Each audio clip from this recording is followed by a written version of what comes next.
কিন্তু কাফেররা এটা বুঝতে চাইল না। তারা বলতে লাগলো, আব্দুল্লাহর বেটা মুহাম্মদ আমাদের পিতা পুত্রের মধ্যে একটা বিশৃঙ্খলা তৈরি করে দিচ্ছে, আমাদের ভাই ভাইদের মধ্যে আলাদা একটা ফাটল তৈরি দিচ্ছে, আমাদের সমাজের মধ্যে এত সুশৃঙ্খল একটা পরিবেশ, এই পরিবেশের মধ্যে আব্দুল্লাহর বেটা মুহাম্মদ নতুন ধর্মের দাওয়াত দিয়া আমাদের মধ্যে একটা হরজগোল তৈরি করে দিয়েছে। আমরা আব্দুল্লাহর বেটা মুহাম্মদকে এই দ্বীনের দাওয়াত এত সহজে দিতে দিব না। বলেন না নাউজুবিল্লাহ। আল্লাহ বলে দিলেন, হাবিব আমার, আপনি যখন ইসলামের দাওয়াত দেওয়া আরম্ভ করবেন, আমি আল্লাহর পক্ষ থেকে কোরআনের দাওয়াত, কালিমার দাওয়াত দেওয়া আরম্ভ করবেন, আপনার আশেপাশের আপন লোকগুলো আপনার বিরোধিতা করবে, আপনার অত্যাচার নির্বিচার করবে, আপনার বিরুদ্ধে তার অত্যাচার স্টিম রুলার চালাবে। এই জন্য আপনি কি করতে পারবেন না, তাদের অত্যাচার স্টিম রুলার পাওয়ার পরে আপনি ক্ষান্ত হতে পারবেন না, পিছনের দিকে তাকাইতে পারবেন না, দাওয়াত বন্ধ করতে পারবেন না। কারণ হলো, পৃথিবীর মানুষ যদি আপনার সাথে নাও থাকে, আমি আল্লাহ পাক রব্বুল আলামিন আপনার সাথে রয়েছি। বলেন না সুবহানাল্লাহ। আল্লাহ বলেন, পৃথিবীর কোনো মানুষের সাহায্য দরকার নাই। ওয়াল্লাহু ইয়াসিমুকা মিনান নাস। জোরে সরে বলেন সুবহানাল্লাহ।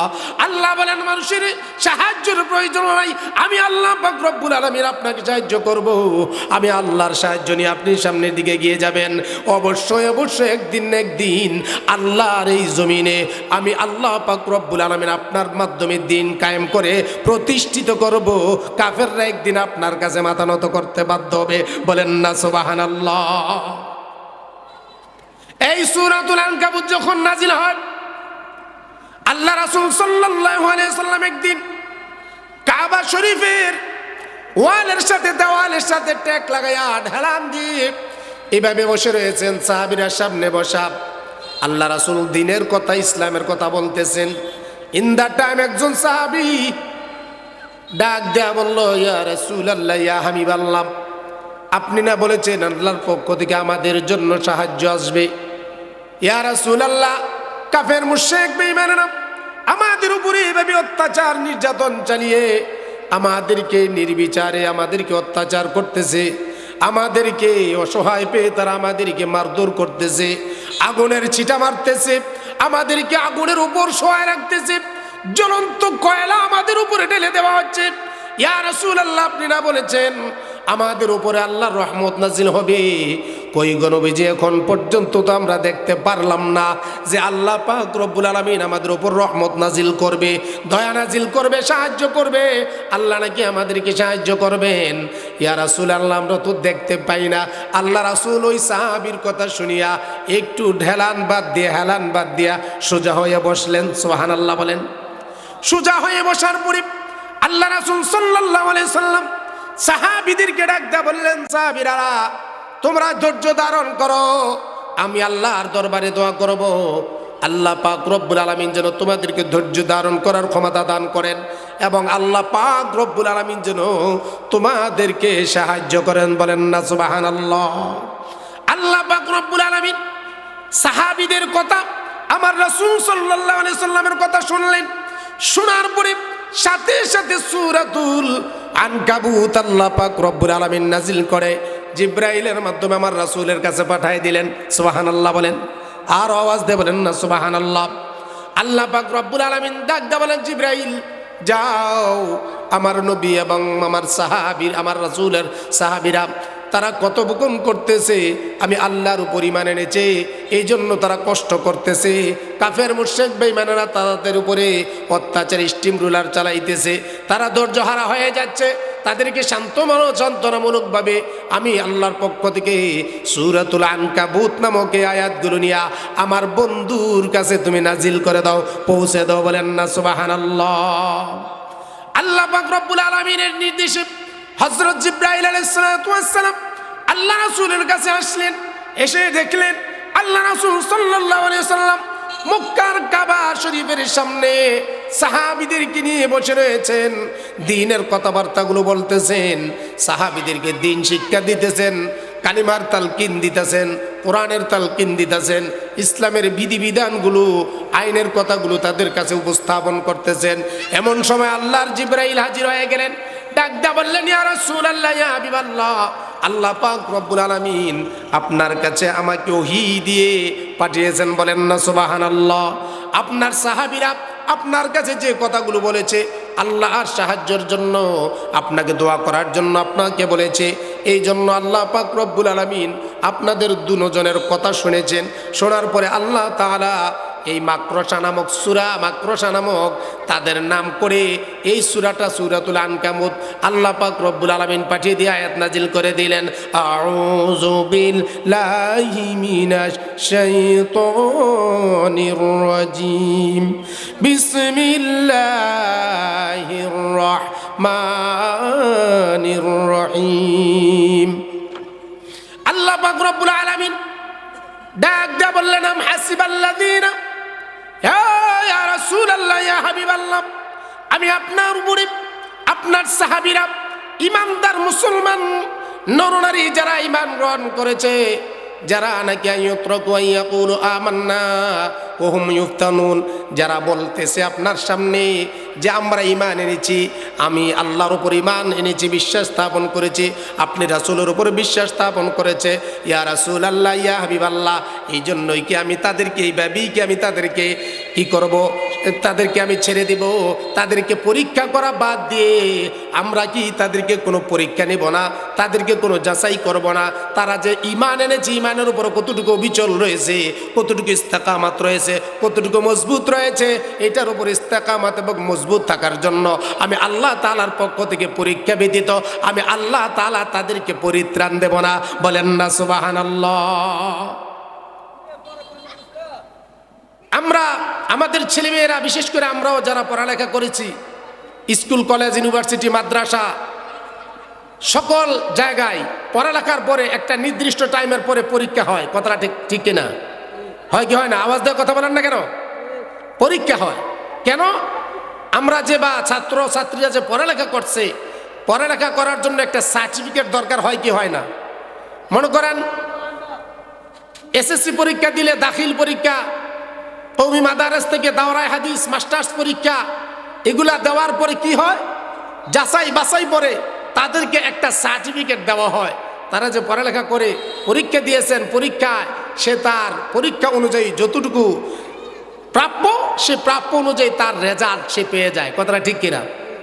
আল্লাহ পাক রব্বুল আলামিন বলে দিলেন, আম হাসিবাল্লাযীনা আইয়ুতরাকু আইয়াকুলু আমান্না ওয়া হুম লা ইফতানুন, যারা ঈমানের উপরে প্রতিষ্ঠিত হয়েছে, ঈমান এনেছে, দাবি করেছে, শুধু মুখে মুখে দাবি করলে হবে না, বিশ্বাস স্থাপন করলে হবে না, আমি তাদেরকে তাদের ঈমানের উপরে ঈমান আনার কারণে, বিশ্বাস স্থাপন করার কারণে আমি তাদেরকে কি করব? পরীক্ষা করব। পরীক্ষার মাধ্যমে দেখা যাবে তারা আমার পরীক্ষার মধ্যে ফার্স্ট ক্লাস ফার্স্ট হয় কিনা। কথাটা কি ঠিক কিনা? আওয়াজ দিয়ে বলেন কথাটা ঠিক কিনা? তারা যখন ফার্স্ট ক্লাস ফার্স্ট হবে, ফার্স্ট ক্লাস ফার্স্ট হওয়ার পরে আমি আল্লাহ পাক রব্বুল আলামিন তাদেরকে কি করব? পারিবারিকভাবে, রাষ্ট্রীয়ভাবে, সামাজিকভাবে, তাদের শারীরিকভাবে, বিভিন্নভাবে আমি তাদের পরীক্ষা নেব। অত্যাচার, স্টিম রুলার এবং কি করব? জগতের মধ্যে বিভিন্ন সময়ে যারা কোরআন সুন্নাহর কথা বলবে, তাদেরকে রাষ্ট্রনায়ক সহ দেশের যত রাঘব বোয়ালেরা আছে, কোরআন সুন্নাহর সঠিক কথাগুলো বললে তাদের উপরে আঘাত আসে, বেত্রাঘাত। কথাটা ঠিক না বেঠিক? মানুষ তাদেরকে সত্য কথা বলতে দেয় না, দামাচাপা দিয়ে রাখে, সঠিক কথাগুলো বলতে দেয় না। আর সঠিক কথা বলতে না দেওয়ার কারণে তাদের উপরে যেই বাধা এবং আঘাত, প্রতি আঘাত আসে, ওই প্রতি আঘাত পাওয়ার পরেও যারা আমি আল্লাহর উপরে, ঈমানের উপরে ইস্তেকামাত রইল, ওই তাদেরকে আমি আল্লাহ তাআলা পুরস্কার দান করব, আমি আল্লাহর জান্নাত। বলেন না সুবহানাল্লাহ। আল্লাহ বললেন, আমি তো তাদের কাছে জান এবং মাল বিক্রি করে দিয়েছি, আমি আল্লাহর জান্নাত বিক্রি করে দিয়েছি আমার মুমিন বান্দা বান্দীদের জান এবং মালের বিনিময়ে। আল্লাহ বলেন, ইন্নাল্লাহা আশতারা মিনাল মুমিনিনা আনফুসাহুম ওয়া আমওয়ালাহুম বিআন্না লাহুমুল জান্নাহ। আমি আমার মুমিন বান্দা বান্দীদের কাছে জান্নাত বিক্রি করেছি, আমি কোনো ধনাঢ্য ব্যক্তিদের কাছে বিক্রি করি নাই, শিল্পপতিদের কাছে বিক্রি করি নাই, রাষ্ট্রপ্রধানের কাছে বিক্রি করি নাই। বিক্রি করছি তাদের কাছে যারা নাকি আমার দিন প্রতিষ্ঠা করতে যাইয়া জীবন দিয়েছে, রক্ত দিয়েছে এবং আন্দোলনের সর্বপ্রথম কাতারে রয়ে গেছে, এবং মাদ্রাসা, মসজিদ, এতিমখানা, লিল্লা বোর্ডিং প্রতিষ্ঠিত করতে যাইয়া, পরিচালনা করতে যাইয়া ওই আমার মুমিন বান্দা বান্দিরা তাদের হালাল রিজিকের টাকা পয়সা দিয়ে খরচ করে এতিমখানা, মাদ্রাসা, হেফজখানা, লিল্লা বোর্ডিং অসহায় মানুষদেরকে তারা সহযোগিতা করেছে। এমন লোকদের কাছে আমি আমার জান্নাত বিক্রি করে দিয়েছি। বলেন না সুবহানাল্লাহ। তাই আমি আপনাদের সামনে আনকাবুত নামক যে সূরাটি তেলাওয়াত করেছি, আনকাবুত শব্দের অর্থ হচ্ছে মাকড়সা। মাকড়সা এমন একটি প্রাণী যেটা দেখবেন আপনার ঘরে বিভিন্ন জায়গায় বাহিরে আসা যাওয়ার পথের মধ্যে মাকড়সার জাল বুনে কি বনে না। পৃথিবীর মধ্যে কত শক্তিশালী আল্লাহর সৃষ্টি পশু পাখি আছে, জানোয়ার আছে, জীব জানোয়ার আছে। আল্লাহ তাআলা বিভিন্ন সময় বিভিন্ন পশু পাখির নামে পর্যন্ত আল্লাহ পাক রব্বুল আলামিন সৃষ্টির মাধ্যমে আল্লাহ সূরা নাজিল করেছেন। আর এখানে এমন একটি সূরা নাজিল করেছেন, এমন একটা দুর্বল প্রাণীর নাম, যেই দুর্বল প্রাণীটার নাম হচ্ছে মাকড়সা। আর তার যেই জালটা, সে যেই ঘরবাড়িটা তৈরি করে, এটা অত্যন্ত একটা দুর্বল বাড়ি। যেই দুর্বল বাড়িটা তার, মাকড়সার বাড়িঘর, জোরে একটা বাতাস আসলেই সেই বাড়িটা ধ্বংস হয়ে যায়, ভেঙে যায়, ছিঁড়ে যায়। কথাটা ঠিক কিনা? আল্লাহ পাক রব্বুল আলামিন এই সূরাতুল আনকাবুতের মাধ্যমে পৃথিবীর রাষ্ট্রনায়ক সহ পৃথিবীর ধনাঢ্য ব্যক্তি, কোটিপতিরা যারা আল্লাহকে বাদ দিয়ে তারা নিজেদের কর্তৃত্ব প্রতিষ্ঠা করতে চায়, যারা নিজেদেরকে বরত্ব সৃষ্টি করতে চায়, যারা নিজেদের অহামিকা, নিজেদের সেই খায়েশা পৃথিবীর জমিনে প্রতিষ্ঠিত করতে চায়, আল্লাহ তাআলা বুঝিয়ে দিলেন মাকড়সার মতো এবং ছোটখাটো এই জাল বুনে তোমরা পৃথিবীতে আমি আল্লাহর অস্তিত্বের সাথে লড়াই করা তোমাদের সম্ভাবনা। কথাটা ঠিক কিনা? যেমন এভাবে দুনিয়ার জমিনে মাকড়সা এমন একটি ঘর বুনে, এমন একটি জাল বুনে, জোরে একটা বাতাস আসলে যা ছিঁড়ে যায়। এই জন্য আল্লাহ পাক রব্বুল আলামিন বলে দিলেন, আমি আল্লাহর জমিনে আল্লাহর দিন কায়েম করার জন্য আমার এমন একটা দল বাহিনী থাকবে, তারা জীবন দিবে, কিন্তু জীবনে কোনোদিন অত্যাচারে স্টিম রুলারের কাছে তারা কোনোদিন ঈমান দিবে না। এই জন্য বাবারা, বন্ধুরা, ভাইয়েরা আমার, এই ঈমানকে মজবুত করতে যাইয়া, ঈমানকে তৈরি করার জন্য, ঈমানকে খাঁটি করার জন্য একটি প্ল্যাটফর্ম, একটা জায়গা, একটা স্পেশাল স্পেস দরকার। আর সেই স্পেশাল স্পেসটার নাম হলো মাদ্রাসা। সেটার নাম কি?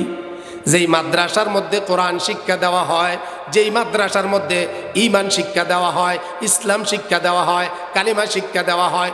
ছোট ছোট কাছে মাসুম বাচ্চাগুলো 5 ওয়াক্ত নামাজ আদায় করে তাহাজ্জুদের নামাজের সময় উঠে, আর সকালবেলা ফজর পড়িয়া আউযু বিল্লাহ বিসমিল্লাহ সহকারে কোরআন তেলাওয়াত করা আরম্ভ করে। কথা কি না?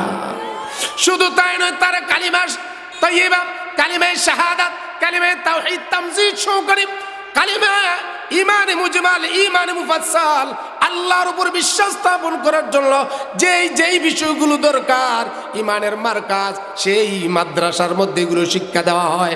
আর সেই মাদ্রাসা ঈমান শিক্ষার প্রধান স্পেস আল্লাহর নবীর ঘর মাদ্রাসা। আর সেই মাদ্রাসা হলো এমন একটা জায়গা, ওই জায়গার মধ্যে যারা আসে এবং বসে কোরআন শিখে এবং শিক্ষা দেয়, তারা হলো দুনিয়ার মধ্যে সবচেয়ে বেশি দামি। বলেন না সুবহানাল্লাহ। তারা কি দুনিয়ার মধ্যে সবচেয়ে দামি? আর আমরা তো আজকে দুনিয়ার মধ্যে যাদের টাকা পয়সা আছে, যাদের টাকা পয়সা আছে, আমরা তাদেরকে অনেক দামি মনে করি। কথাটা ঠিক কিনা? কথা কয় না? কথাটা ঠিক না বেটি?